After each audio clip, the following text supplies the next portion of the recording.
Playbook. It's the Private Practice Playbook. All right, welcome. So here we are, right? The Private Practice Playbook. So talking about real stories, real lives, real people. What's it like to own a practice today? What are the challenges? What are the opportunities? And so you guys are in for a treat today. Dr. Jeffrey Goldberg is here. So he is an orthodontist. So I'm going to mix it up a little bit. Yeah. Thanks for being here. Yeah, thanks for having me. So, a lot of times, obviously, depending on what type of specialist you are, right, it's super important that you get a good understanding of all the professions, right? And obviously, sometimes I make jokes about specialists being special, right? We are. Yes, exactly. I like that. There you go. So the goal in the podcast, obviously, for all of you that listen, is just to try to get you to extract some information, talk about the thing. So let's talk about why you became a doctor. Like, what was I don't know that I even know that story. My brother actually growing up was severely handicapped. And so he was mentally retardation. He was born backwards, umbilical cord around his neck. And before medicine was what medicine is today. And so I grew up kind of in a household that needed constant care and help. And so my parents divorced when I was young, and it was just my mom and I. And we would go to the doctor quite often because he would fall down. His balance wasn't great. And I never told you the story. So when we would go to the doctor's office, my mom would be freaking out, of course, because she just didn't know what to do. And I was a young kid. And the only thing that would get her to calm down and make her smile and know things would be okay was when a doctor came in the room and took care of him and made things all right. And so I said, you know what? That's what I want to do with my life.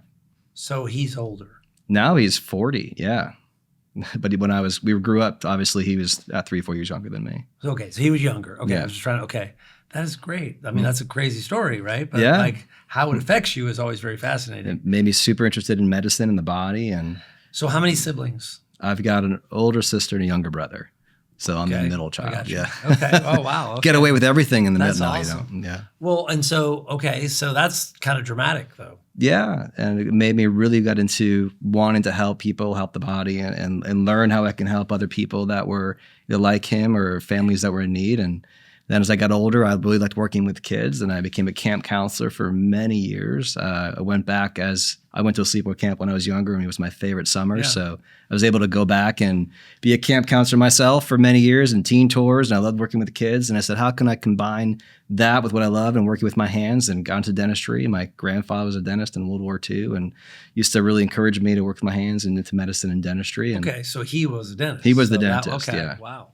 So kind of medicine, dental, and working with kids. And I kind of fell into dentistry and loved orthodontics, and the rest was history.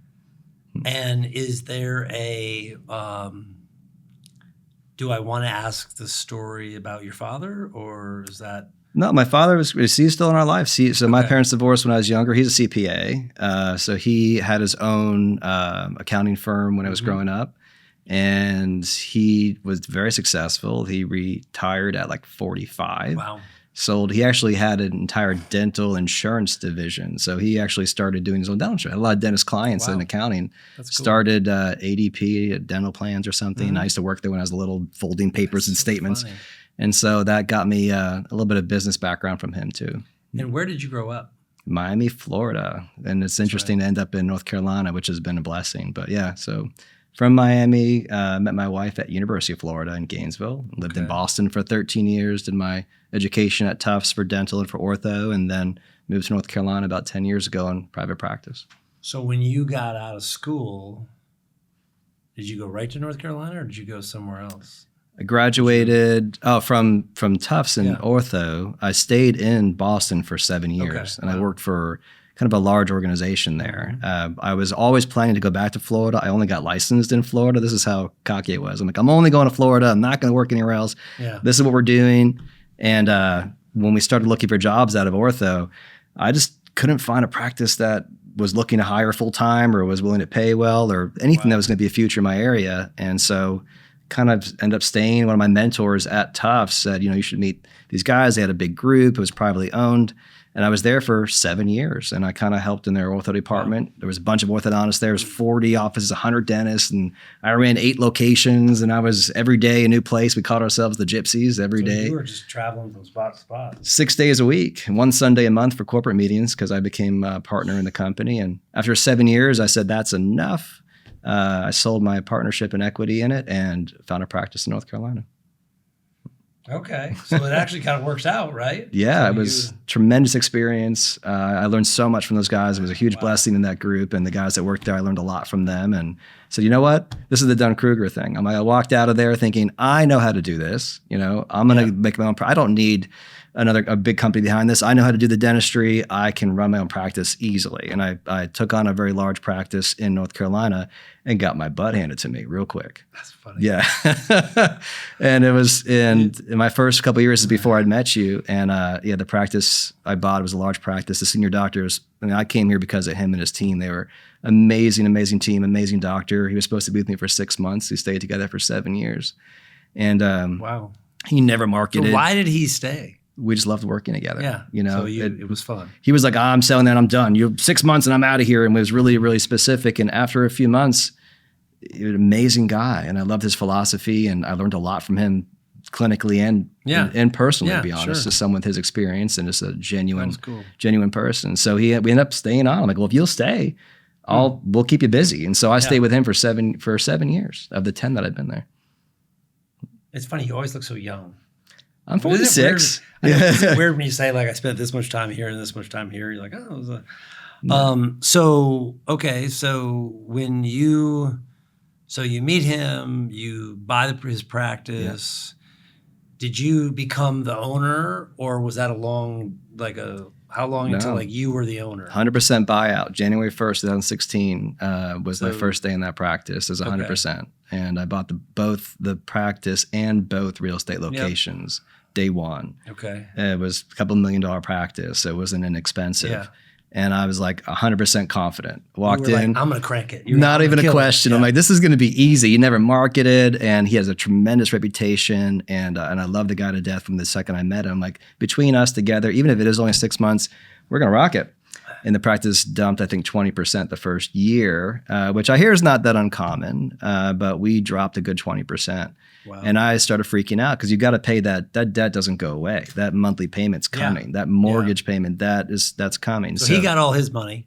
Day one, paying the bank. Yeah, and he was, he said it over and over again. This is how great of a guy he was. He's like, I will do whatever it takes to make sure you're successful. I never want you to come here, move your family here, and not make it. So we'll figure this out. But it took a lot of online, everything I could do. I always figured, I'm a smart guy. I can go online and figure out how to do this and how to market and grow a practice. I know how to do it.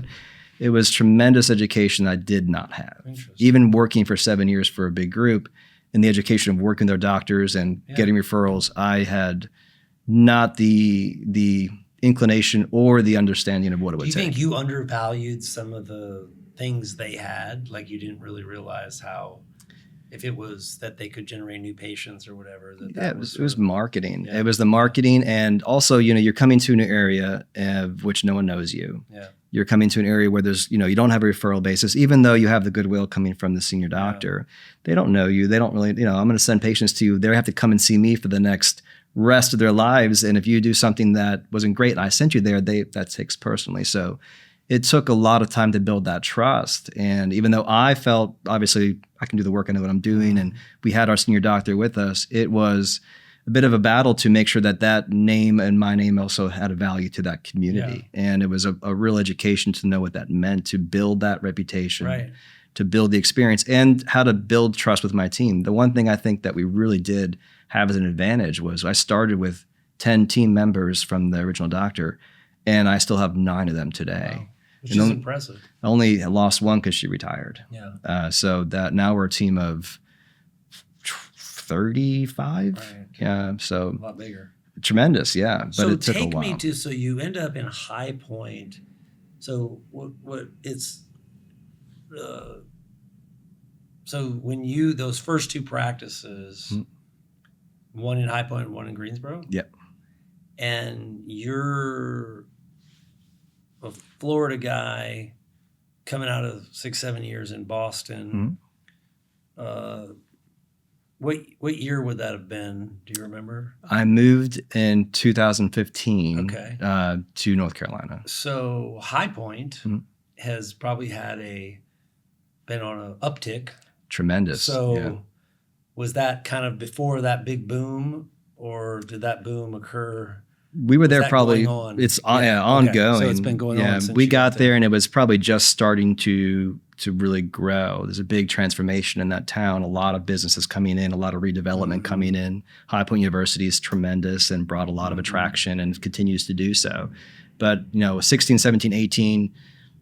A little bit, Yeah. and really 19, 20, then of course the COVID times and everything Yeah. else. And that was interesting as a business owner. But yeah, I mean, really every year since then, now all these new companies coming to town, it's been tremendous growth. So the city's growing really quickly. Right. I was going to say that's been good. Good for, right? tremendous for everyone in the town, really. Yeah. Yeah. And so you think it's going to be easy.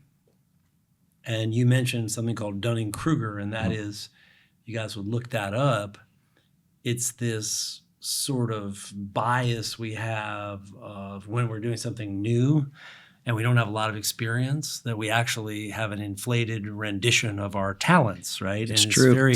It's just such a funny thing. It's true. It's like the cockiest guy in the room sometimes. If you find out like this guy knows nothing, he just sounds like he knows something, right? So I love you've enjoyed that Dunning-Kruger. 100% firsthand. Yeah. It's just you feel confident and you know what you know, but you don't realize what you don't. And you don't think it's going to be as hard until you have to do it yourself. And when you're the last man standing, that business and everyone in it depends on you. That weight comes at you heavy real quick. Yeah. Well, okay. So how did you get to us?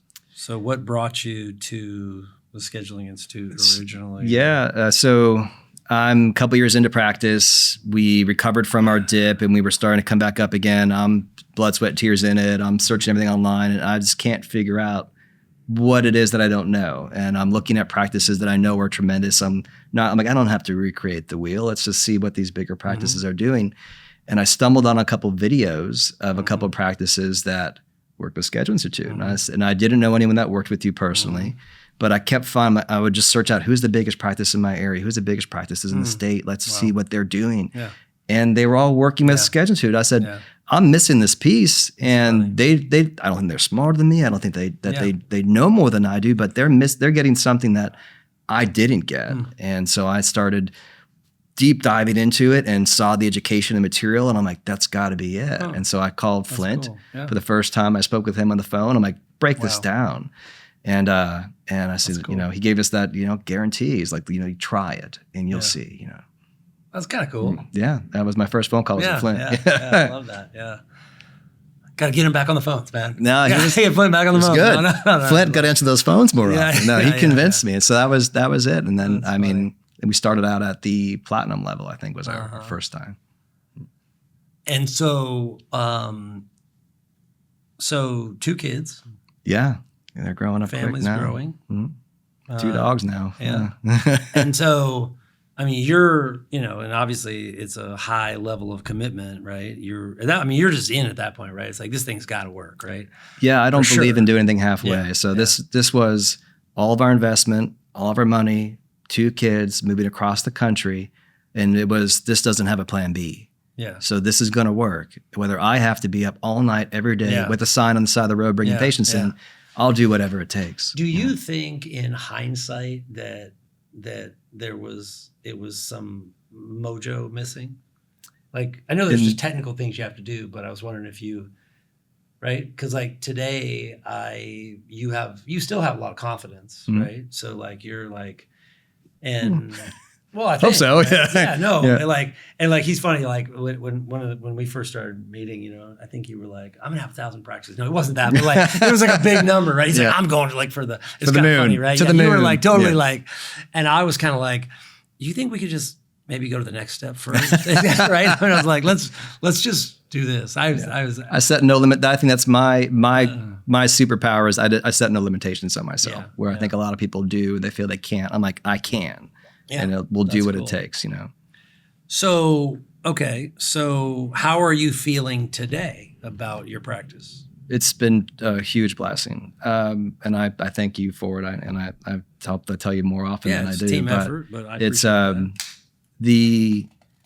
the background that you get, the math that you get, is something I think that you don't get taught in school. And knowing to have some confidence in when you're making a decision to get the next hire, to get the next practice, to build the extra chair, how big or when. It's something that you have to go through. It's business principles. It's not unique to dentistry. All these things that we learn are all kind of economics 101, but things you just don't get. And I didn't have it. And so now it's been 6 years, and the practice math doesn't lie. You can see it in the trajectory. I have a graph. Oh, there you go. You have a good looking graph, right? It's going up. That's doing the right thing. It's doing the right thing. 120% increase since, Yeah, we've So more than doubled the practice in that period of time. And some of the things we did, I would not have felt confident doing without you and the team behind it.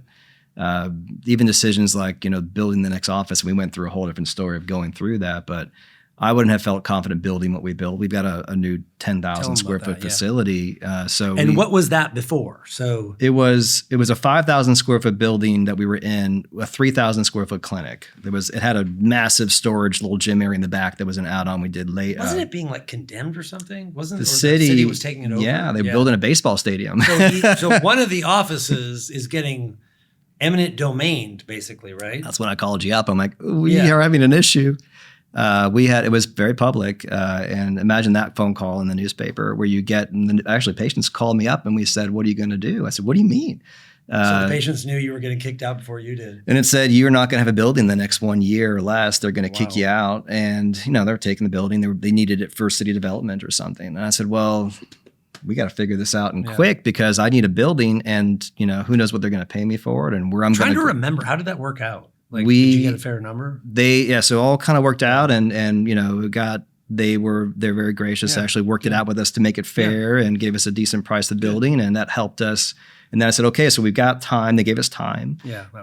Which was tough at the main decision, but they were very, very kind to us that way. And they said, okay, well, you need to go somewhere. So we had a hunt for buildings, build it as fast as we could. We had the whole town came together with that and helped us. And we ended up getting a beautiful 10,000 square foot building built in High Point on the main street, which has been, that growth, that sigmoid curve you're seeing there is from that was 3 years ago. If you look at our last 3 years, that was from that new growth development and build. But I remember having those conversations with you, and that wasn't as easy. Like, it's easy to look back at it and go, oh yeah, but that was stressful, right? I mean, that was one of the hardest, worst points in my life, I think, because you realize everything you built, all this commitment and time you put into it, can be taken away from you. And there's nothing you can do about it. So what do? You have two choices, right? You can curl up in a ball and cry about it, or you can buck up and just do it. And so, but it turned out to be the best thing. It was the best thing that could have happened to us. So I'm actually, you look back and God brings you blessings in funny ways. And it's not necessarily a problem. It's a challenge and one you have to solve. I think that was our conversation back then, right? A little bit. You said I effed up a couple times. You said, you got to put on the other hat. The real estate hat. Take off the doctor hat, because in a real estate investment, this is fine, but we worked out. Yeah, it was good though. Yeah, but it's funny because sometimes in coaching clients too, it's like I remember that, but I don't remember every detail of it, right? Like every single nuance. But and like when you're on the phone with somebody and they're like, "Hey, this is happening to me." It's always like, you can't just go, hey, it's going to be fine. Like you gotta really work through this stuff, right? Yeah. It's not all going to work out. No, you're going to have to work it all out, right? It's like, here's what's going to happen. Yeah. Here's what we do. And but that was awesome. Like, I mean, just to and then you have that lesson, right? And I learned it well. I know exactly where I was sitting on when I spoke with you the first time about it, because I was a platinum member at the time, and I think I was working with Rachel, and she said, "Let me get Jay on the phone for you." And I had never talked to you personally, and I'm like, I don't know if I can tell. Why? What's he going to say? And you were amazing. So thank you for that. That's awesome. It's just fun to think back about that. Oh yeah, trauma tears. But then coming you have out. this special building, right? Now you have like a landmark building. Tell me what that's like, right? Like people know where it is. It's just the visible. Building's on the main street. Yeah. We built it up on a huge corner. It's 2 stories tall, 10,000 square feet with 13 active chairs, 3 TC rooms. It's got call center and Yep. full massive waiting room with a private, charity cafe. It's a proudly served Starbucks cafe, raise money for charity every month. Wow. So we made it a category 1. So all the Yep. lessons we learned of how to make something unique to make the experience special, so That's you awesome. cannot be competed with. We took all those, put them into play, and went for it. And Compliments of eminent domain. that's right. I mean, so that's turn you know, apples and it's- into yeah. applesauce. Yeah. But it was. But that is your, like, that's your vehicle, Yes. right? So like the thing I think for everyone to get is that you have this vision of a quality practice and first class, and that needs a first class building. Let's be honest, Yeah. right? Like, doesn't that feel better? Like, you can almost probably not even imagine being in the old building. No, I mean, within the first 6 months, all the team would say, like, we can't even remember what the old place was like. This place is it. And Yeah. we did a bunch of really special things, but it was defines who you are, defines your brand, defines your legacy. And, anytime my kids come in that building, everyone that walks in, both the team members and patients, you walk in, this is different. Yeah. And that sets you off at a different standard right off the bat. And so we really were able to turn it to something that made this, which would have been a very bad situation had you gone the other way, into something that really was super But positive. You also, it's like going back in, right? So when you bought the practice and moved here, or to move to North Carolina, it's like, hey, all the chips are in. Yes. And when you built that building, you had to do the same thing. You got Yes. to put all the chips in, You right? go into more debt. So you let's take talk over about that. buildings Like, and how important is it? It's always easier on the other side of putting the chips in, but you got to put the chips back in, right? Like, yeah, it's the reinvestment, right? So that the fear factor, right? Yeah. So I think we all have done it, and it's a matter of you go into a practice, whether it's a small 1,000 square foot space or something mega, you're putting a lot of risk in your mind in. Yeah. You're like, this is debt. I'm gonna have to pay this back. And Yeah. what doesn't work, if there's a problem, if there's a leak, how am I gonna pay for that? What if Sure. takes over your mind. And unfortunately our minds are so catered to that negativity that's hard to well, and focus it's on hard to what can be. imagine. Like, you didn't imagine that much money coming in. No. So as you're spending the money, it's not like you don't have the money, right? But now in hindsight, you have the money coming in, but not when you're buying it. You have to build it yeah. ahead. Yeah. There was no way to say that, I had no knowledge that when I built it, it was going to turn to what it is today, Yeah. that quickly growing. We've grown 20% a year every year consistently. And that was largely fueled by that, but it wouldn't have been able to say that going in. And when I was in design phase, we're like, this is going to create that. Yeah, or I'm going to have that. It's You hard build to the get that capacity. faith in that. So it's being able to be around people that have done it, being around you and people that are like, this is what's going to happen. This is how we're going to do it. This is the math that works. This is all par for course. And guys that have done this not once, not twice, but many times, just gave us such confidence with it. I never even really, once we got to that phase of this is where we're going to go and that's the building we're going to build, I didn't even look back on it. It was done. But it's interesting to think about, if people are not getting some form of coaching, the question becomes, do we make smaller decisions or bigger decisions, right? And I think that's something for everyone to ponder. When you're by yourself on the internet, it's hard to make a big decision. You don't really make big decisions meandering the internet. We're looking for free stuff. Yeah. But being in a community of people with big buildings or with whatever, right? That gives you, it's almost like it gives you a safety blanket of like, hey, I'm not crazy. And It's a confidence. Yeah. I mean, how was your wife responding to these things, right? If it was, she was a move and rock, big buildings she knew I'd figure it out. And so, I mean, I love that she's got tremendous confidence in me and I love her to death. I mean, she's been with me we met in 2002. It's 23 years. But she knew we would figure that. It's going to be okay. And so and it's just knowing I had someone like that in my corner was huge. But I can remember vividly, and maybe some of the viewers are listening to this feel the same way. You're at home and you're on the computer and you're trying to figure out how to grow your practice. And you're going, okay, I'm reading the blogs. We all go on the blogs. We all see other websites and we're going, okay, I can figure this out. You can't. There's no forum. There's no website that's going to be like, you go chat GPT, whatever, Right. that's going to say, here's what you're going to do. yeah, And be able to walk out of a video that you watched or whatever and feel good about it. You need to get help, right? Like you need to be in front of people that have done it and ask questions that you wouldn't be able to ask them. And you can't ask your friends unless you have someone that's got multiple mega practices that's willing to sit there and help you. It's not someone that's, even then, do you feel comfortable having those really in-depth, financial conversations? So we're recording this, and thank you so much for doing this, by the way. It's my pleasure. So we're in the middle of a 5X meeting. So it's a Thursday night. So you're here. So you come in all day Thursday, all day Friday, hop on a plane Friday afternoon, you're home Friday night. And can you talk a little bit about, as you've now done this for multiple years, so before you weren't doing that? No. So, and so I do think the coaching process in and of itself for people that don't do it is interesting. If you said to somebody, so we're going to meet, we do events together or whatever, and then there's virtual stuff, but those 4 days, twice a year, and then some other complimentary stuff. And then we're sending people in to train your office. You've got a lot of trainings in your office. So we'll send people to your office to train. So how do you, so talk about that, like that. And you obviously have friends who don't do that, right? Yeah. They want the result of it, but they don't want to do it.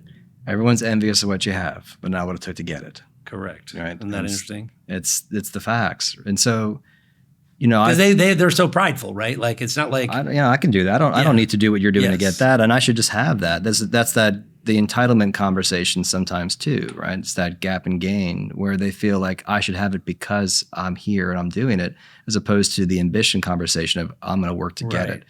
So if you when you're in your office, and this was a big thing too, like you always feel bad about leaving the office. Like I can't leave. I don't have time to leave. I'll do it on a video. I don't need to go there and do that. It's a waste of my time. But that's so the opposite of the truth, isn't it? If you like don't you're getting leave, that now. Yeah. If you don't leave and just get a moment away from the office so you can focus. We watched the video today and I love the quote. He says, silence is when your inner voice is heard. And so when you can finally have a moment away from it all, you're in a hotel, away from your office, away from your family, you're having content and things that are showing you what's happening and what you need to be working on, what your focus should be right now to get you to the next step. And you have that silence, it's time to work. Yeah. But you can't do that when you're at home, the kids are this, you got dinner, you're watching a video, you're pressing pause, you got to get back to work to those patients. It doesn't happen. You never make that choice, right? So I think a lot of people don't realize like it's like a trap. And then, so while you're gone, you still got things going on. Yeah. So you can be here or you could be on vacation. I saw you were just in Italy for your anniversary. We were there for, it's 15 years. Yeah. It was our 15-year wedding anniversary. Good. So we went to Capri, did a week there with the kids. It was beautiful. Yeah. And while you're gone, what's happening at the office? Working. We've got associates there that are working, teams on, they don't miss a beat. Half the time probably don't miss me when I'm gone. I'll have things there ready for me when I come back. I've got my list on my desk, but they can handle it. And that's awesome. That was a lot to think that doesn't all depend on me also, that I don't have to be that kingpin. They can continue to show me that what they've got, their incentives and so on are geared that way to show performance, and they know what to do and they're happy to do it and keep chugging. Could you ever imagine going back to being the sole doctor? No. It would be scary to have to go backwards to that point. You become a different person when you have to grow yourself. Who I am today is not who I was.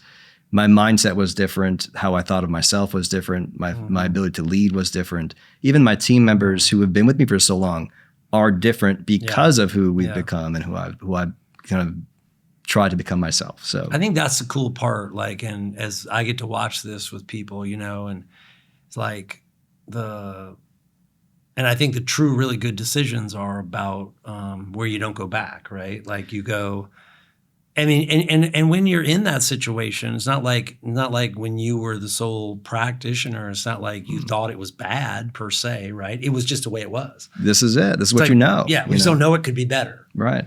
It's like, being in that fish tank and you're in that tank and you're swimming around that tank over and over again, and this is the world you live in. Yeah. But you don't realize there's a bigger tank. Yeah. And you could be a bigger fish. Yeah. So at what point do you want to see what the world's like on the other side? Or do you feel like, are you just happy in your tank? And there are a lot of people, my friends included, that they're happy in their tank. there's no ambition or wanting to grow anymore. They're happy to do what they're doing. They like the life they've created, and they're single practitioners, and Right. and they'll work until the doors fall off of it, and they're happy to do that. I couldn't do that. That was never my ambition, Right. So a group like this does take a special type of person. It's Yeah. not someone that says, I want to come in every day and do the same exact thing. Yeah. And I want to have a practice that's just me by myself doing the same thing I'm doing today, and I want that same thing in 5 years. That's not this. Yeah. And that's important, I think, more than anything, is the right mentality, because this is the gym membership concept where, just because I belong to a gym doesn't mean I'm being in good shape. I got to put the work and time in, but it's got to be what I want. And I wanted to grow a business. I wanted to affect more people. I wanted to have a more positive outcome. Let's talk about that. So this idea, like today we were talking about self-limiting beliefs, and we were talking about levels of practices, right? And so in having that conversation, right, it's sort of like, okay, but let's talk about, so what happens is you get people who have what we call like a level 1 practice, where the doctor is really like a team member. Do you remember that? That was me. Yeah, like where you're like one of the team members, and like you're off when they're off, and they're off when you're off, and it's not really a business. It's really like you're just there. Yeah, it is a business. But so, when you look at impact, and obviously we spend a lot of time talking about how to be impactful. So the small doctor thinks that their impact is in the quality of their treatment, don't they? Yeah, and they feel that their value is in how much better the work they can provide is. Tell me what you think the truth about that is. And now, having built a bigger practice, you're limited by your own capability, right? Yeah. So you can only do so much in a day. Your team can only see so many patients in a day. You are your own bottleneck. Yeah. And to think that you are going to do such better care than anyone else can do, I think you might be a fantastic dentist, but that's not really relevant to say that someone else can't be too. And are you teaching? Are you really giving what you've gotten for all the mentors you had in your life? I had a tremendous amount of mentors that poured into me. Yeah. And I've always said it, I was a teacher for many years too. I always loved being a TA and give back. And if I didn't provide that information to someone else, be it another student that was with me in school or teaching, I went back as a post-grad clinical instructor at Tufts, I felt I was doing my mentors a disservice of their time and energy they poured into me if I didn't help the next person. And unfortunately, a lot of them aren't with us anymore. And so I feel like a lot of what they gave to me, I want to give to somebody else. And my ability to teach them to be also good doctors, provide extra care and great service, gives them an opportunity to have a good career and help people in a fantastic and great, excellent care of work. So how do we do that? You do that by creating an environment and a space and equipment and team members that are willing to pour into that person too and give them a career and ability, and you get to help more people and make a bigger impact. And it's a circle. But if you end it on you and you're the red light, you're the dead end, you're the last person that doctor ever helped you with, that mentor you had that taught you how to do that class 2 or that crown, whatever, and you were the last person that's ever going to get that information, whatever that technique that got you to be as good as you are, that's it for you. It ends with you. That's a tragic, right? Talk to me a little bit about,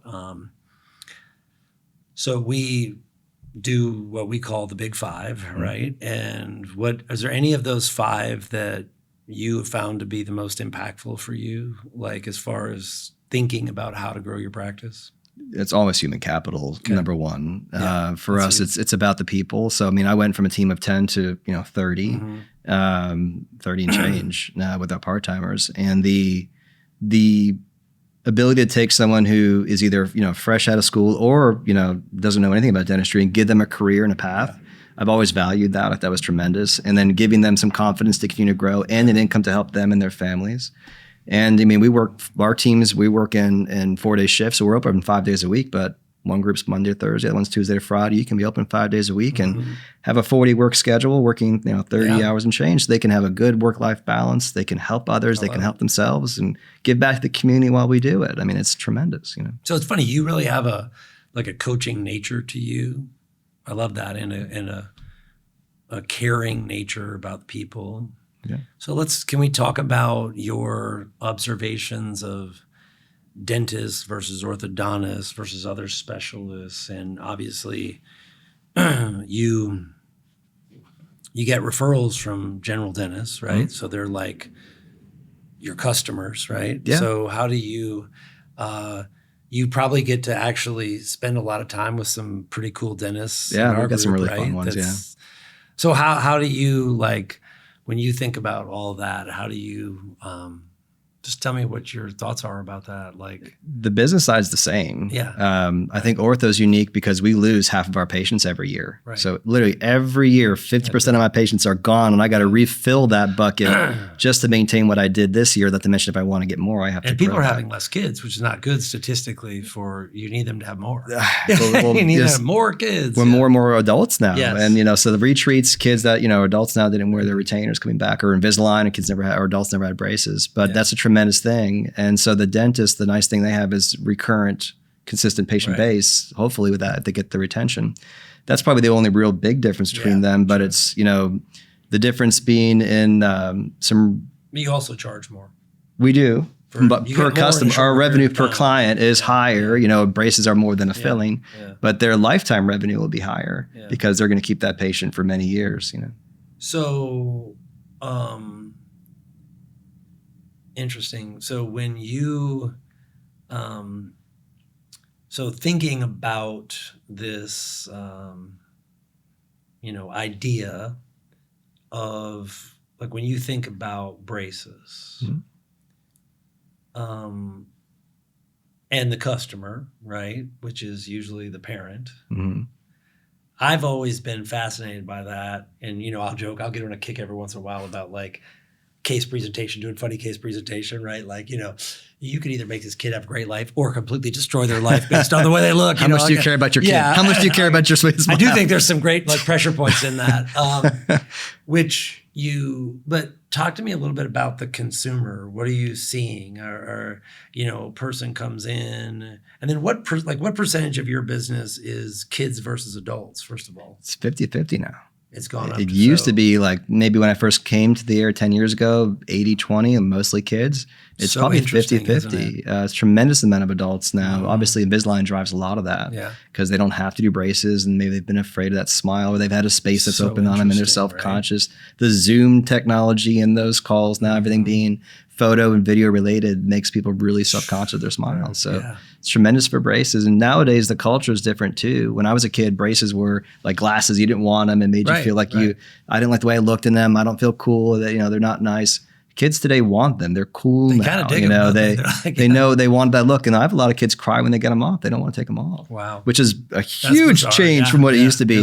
So I take we that as a put 'em huge back on. compliment. Yeah, You'd but be will you like, keep them on longer? listen. The mom's like, no, take them off. So Take it's them off. Another, it has changed culturally quite a lot, both in demographic and in your customer, and how you market to them is different now too. Yeah. And their goals and needs are different. Everyone's worried about, obviously, the main things. Is it going to hurt? How much is it going to cost? We address that in case presentation, but the adult business has really boomed, doesn't it? it's tremendous. Yeah. What about dentists trying to do the work you do? What's happened? What are you seeing there? Like, it just seems to me that, you have more and more general dentists trying to sort of widen the scope of what they do. Yeah. So is that affected business at all, or how do you see all that? No, double-edged swords. That's the abundance mentality, right? So I think Invisalign has a place, and a lot of dentists, if they're going to do it, typically is Invisalign versus braces is a bit more sensitive, so they'll do Invisalign. And I tell them, don't do it. I think that if you have a small space case, a little crowding case, you want to do that in your office, you need a little implant space, there's no reason why they can't do that. When it gets more complicated, if do it within your comfort level. If you have a couple of fantastic, and there are some fantastic dentists that have done very well with it, but I think there are challenges where sometimes it should go to the specialist, in my opinion. But you got to be your own zone and own comfort level. But in terms of dentists in our area that have done it, and friends of mine that in other cities, there really hasn't been that much of a negative influence from dentists doing it. Hasn't taken away from that patient. And so how much of your business is referred from a dentist versus generated by your own marketing, referrals, or advertising? we're probably 30% referral, 30% external marketing, and 40% patient or something like Internal, that. yeah.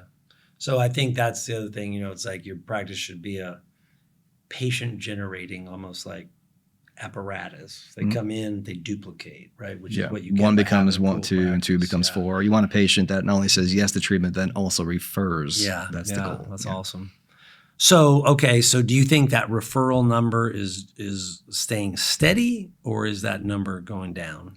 where do you think that goes in the next 10 years? A lot of it really depends on what you're doing for the patient. So how you value add, right? So if you're able, we do a lot of things to make our experience really great. So they talk about us to other people, and we do a lot of unique things to make us remembered by them. Yeah. I mean, I've got thousands of kids walking around with my face on a stick doing the flat doctor thing. If you ever see our social media, we're doing a contest. So I've got thousands of my face with my logo in the back, bumper stickers and all these different contests that we run, patient appreciation events, newsletters, anything to get in front of them so we're constantly remembered. I love it. But even that, I mean, it's getting more expensive. It's taking more work. You're having to be more creative to get those referrals, because when dentists refer, they often don't refer to just you. They're referring you plus a couple. The new trend for dentists, even if I'm friends with some of them, patients will ask, well, can you give me a couple names? Because they want to shop it. Either price wise or just to see where they don't know you, but they, we hope that they come to us and that's the last place they go. But that's taking more and more of a challenge. So marketing is becoming more and more important, and having a good team behind that. And like they walk into an office and they go, "This just feels good. I don't need to go anywhere else." Right? I mean, that's the winning formula, right? We have a lot of kids that tell it, this place, Dad, this place. And Dad's like, okay, but we want to see another place just for reference, and so you get that. But a lot of times that we having the capacity, and we worked a lot about it with you guys too, was same day start capacity. Making if they come in, they want to start, having that ability and building that into your team. It's huge. Same day has made a tremendous difference for us. I think. Well, if you send them out, you're running up the probability they never come back. Even if it's that afternoon, it's 11 o'clock in the morning, and they're there till 11:30. You may get everything done. Okay, can you come back at 1 o'clock to get started? They may not come back. So now we're working through whatever this is what we're doing today. If that's what they want to do, we're going to be what that patient wants us to be. So that's smart. Right? Got to do it. It's just, don't give them a chance. Like, they just decide they don't want to do it, right? It's funny. What parent just wants to, spend whatever it costs, right? So I think that's an interesting phenomena, right? Or they get that second opinion. That guy's $100 cheaper, and maybe that to them is the difference, even though it's $1 a month. It's crazy, or whatever it is. Right? It's crazy. So okay, so let's talk a little bit about like when you look at the future of what you do. Is there anything you're seeing that, so you want to add a couple more practices. Yep. So you're going to become a regional operation. That's the plan. So that we will do it. We're not, that's it. We will. Yeah. But so you're, over the next 3 years, you're going to add it. And so that allows you to kind of leverage some of your marketing too, right? Yeah. So people, right? We have a couple, remote areas in our city that kind of all connect with each other. So if you have a couple locations, you can target, geographically that whole area in the same advertising campaign, not necessarily have to charge more to do it. And you get to really compound your return. So that's awesome. Yeah. Because people don't want to drive far. That's what it is. Yeah. I just want to, and they see someplace, right? Cool. All right. So can we take just a minute and can you give me a little bit of your thoughts on just kind of the general uncoachability, and like when I think there's people that are coachable and there are people that are uncoachable. And I think their ego is probably one of the main driving factors behind that. Yeah. So tell me what you see, like when you think about orthodontists, do you see them as predominantly coachable or actually a little uncoachable, right? So like to be an orthodontist, anyone that dental knows it, you have to be top of your class, usually top 3. You're gunning from day one. You have to be the guy that's going to put the extra work, extra time. You graduate top summa cum laude, and you're pounding the pavement. This is what I'm going to do, and you're super type A overachiever. Yeah. And that's why when you get through the program, you're like, I can do anything. I don't need any extra help. I don't need you, or I'll figure it out myself. I've been able to do it this much on my own. Yeah. Most of us, I would say, are in the boat of, we don't need any help. We'll figure it out. I see a lot of that, right? And to think that I'm going to need to go to you and pay extra money or whatever, and something I can just go online or read a book and figure it out. I mean, I've done this. What do I need help for? That, unfortunately, is a really tough type A mindset to get past until you get your butt handed to you. Yeah. You almost need that experience. Right. So, but if you have someone that's been in any sports, played anything like that, that knows what it's like to get beat by a better player, outrun, outpaced, and had coaches that worked with you to know how they made you better, you start to see, that's true. Like that coach/coachee relationship, you wouldn't be or have been as good as you were in your sports or in any part of your life. Even in dentistry, you have mentors who were pouring into you. Yeah. You wouldn't have been as good without that. So why in the world would you think you're going to be better in business? It took me getting my butt handed to me to believe it too. And I was thinking about this, like, it's not just about the business. Let's talk about the truth that it's really about the life. It's about the money. It's about the life. And just thinking you can run a business doesn't mean that you're going to end up with an appropriate net worth.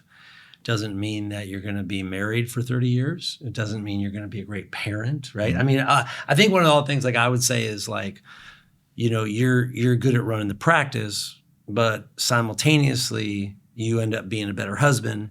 You end up being a better father. And I think that's the piece that people miss, right? Mm-hmm. When the practice is a struggle, or we're probably becoming a worse husband, you know what I mean? I don't think we ever see it that way, but I notice when like, and again, he's very ambitious and motivated, but it isn't just in this area. It ends up sort of, you're doing that in every area of your life. Yeah. Right? And coming in and being able to focus on, your impacts and the people around you. But the best thing, and I constantly think about it, is, I have budgets for everything. I have a home budgets for my business. Mm-hmm. And I'll never forget when you said it. When was the last time you actually realized you have a budget to be married? Yeah. What's to your stay budget? Married, right? Yeah. What's your budget to stay married? Yeah. What's your budget to both, not just money, but time? Yeah. Where's your energy focused? And I realized, crap, I don't know if I ever sat down and even realized how much time I wasn't spending. And when you get into a point where you're so focused on just trying to keep the wheels on something because you're grasping for whatever you can to learn and trying to get better, you take away from something else. You can't be good at everything. You need to find your focus and stay within that focus. Yeah. And so if you don't have help, you're going to spend time in other places and lose that time with your home, your family, your mentality, everything. It's hard to see, right? You can't. You're so, especially if you're the primary provider and you're listening to this, you're at home and that's your weight, right? Especially my wife's stay-at-home mom. She's a CPA, gave up her career to be a stay-at-home mom. She had a fantastic career, was making great money. And I said, listen, that's my commitment to you. If you'll be home with these kids and help us raise them so we don't have a nanny raising our kids, I'm going to take care of you and make sure that you have the world. And that was my commitment to her. Yeah, you don't want to not live up to that. I won't let myself fail. You're going to have a very small world. No, see, that's a bad gig, right? Like, so I will do whatever I can. And so that was that. So when you feel that weight and you're trying to just realize all of a sudden the bill's got to get paid. And if you don't see those numbers move in the right way, or is that money in that bank account, how is that going to make you feel at the end of the day? So here's and we won't spend too much more time, but I want to ask you this because as when I built this program a lot of years ago, a decision I made, I always thought that, you got to have a successful business, right? So a lot of people come in and you came to me because you want a successful business, right? That's where it started. I mean, you didn't hire me you didn't think your life was going to be better or whatever. You just wanted the business to grow, right? Not the business to grow, yeah. So now, many years, and what is it that you value the most out of this whole thing, right? Like, what is it that really? It's legacy, long-term planning, and just the quality of work-life balance and friendships and relationships. Awesome. So it will come, and I think that took a while to realize that if you do well, obviously it will come. Yeah. But you have to focus on you, because if you are not comfortable with yourself, if you're not growing yourself, you're not going to grow others. And if you're not focusing on the people that are most important to you, even if you had all the money in the world, are you going to feel successful if they're no longer with you, or they no longer have that relationship with you because you weren't there with them when they needed you to be? So finding that balance is probably what I value more than anything else. And I think you have a natural, we teach a model of there's 3 primary groups. And so I think you're doing a great job of taking care of your family, taking care of your team, and then taking care of the patients, right? And so you have a great team. Yeah, so amazing. Can we just talk about that? Did you ever think you had a bad team? No, I came here because of the team. So when I met our senior doctor and I met the team, I said, if nothing else, this is the team I want to work with. We're all so well connected. They love working with each other. We have a team that have been there for 40 years that are still with us. That's why I came. Yeah.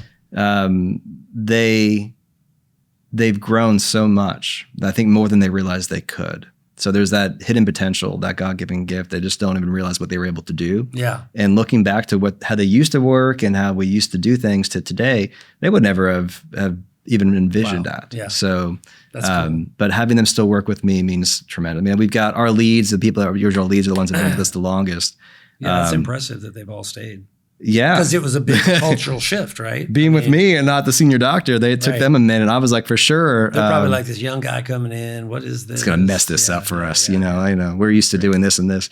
And I think the big comment I got from them more than anything else was, we know you want to grow. I give my vision. Yeah. We talk about the vision. They said, we just don't want to lose who we are to our patients and our community. That's the only thing we care about. And I said, that's why we're going to be successful. Yeah, that's awesome. And that's been the drive, is always having that patient focus. And they've been so supportive. I mean, just tremendous. Yeah. So bigger is not more of smaller, right? Don't you think people get confused about that? Yeah, they think it's going to be, well, we're just going to keep the same exact people, same exact doors, and we're just going to run more people through this building. Yeah. No, you're going to have more of you doing it, and you're going to have a bigger office to do it. Yeah. Each assistant's still going to see the same volume of people. There's more doctors, more teams. So our job as the leads, we tell them, is to make sure that family feel, that love, that care you give someone is able to be expressed by not just you anymore, but by others. And that's the challenge, but that's how you grow fruit, right? Yeah.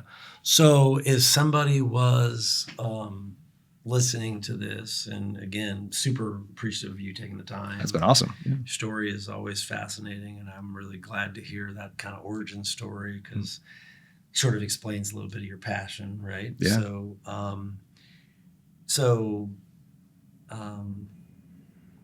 we had a funny interaction the other day. I was at a store, and I guess you were in town for that concert or something, right? Mm-hmm. And I kind of hear something, and so I'm at this. It's a jewelry store in Atlanta or whatever. It's like a watch store, and I come around and I see him in there, and you saw the hair. Yeah, you're like looking at. You're like, he's back there looking at diamonds. I'm like, get the biggest one you can. It's so funny. It's like, he's like, shut My up. budget for my wife's not that big. Yeah. He's like, stop. Yeah. No, but your kids are so cute, and but so what, like, when you think about when a young doctor comes along and you kind of see that ego, that Dunning-Kruger, you see them just like, are you do you have advice for them, or are you just like, oh man, this is just numbing to watch this? Like, be humble if you can, right? So if you can step out of the confidence that you've gotten from school, the confidence you've gotten for patient care, you know what you're doing, you know how to treat patients. There's no one's ever going to question that. You graduated from a great program, you got a great education, you're leaving that school with hands, you know what to do. Remember how it felt your first day of dental school, right? Remember how it felt the first patient you worked on, and the first time you had to clean someone's teeth, the first time you had to give someone a shot, you freaked out. We all did, right? Usually, the first person has to get a shot, the person sitting next to you, and they weren't happy about you giving the shot either.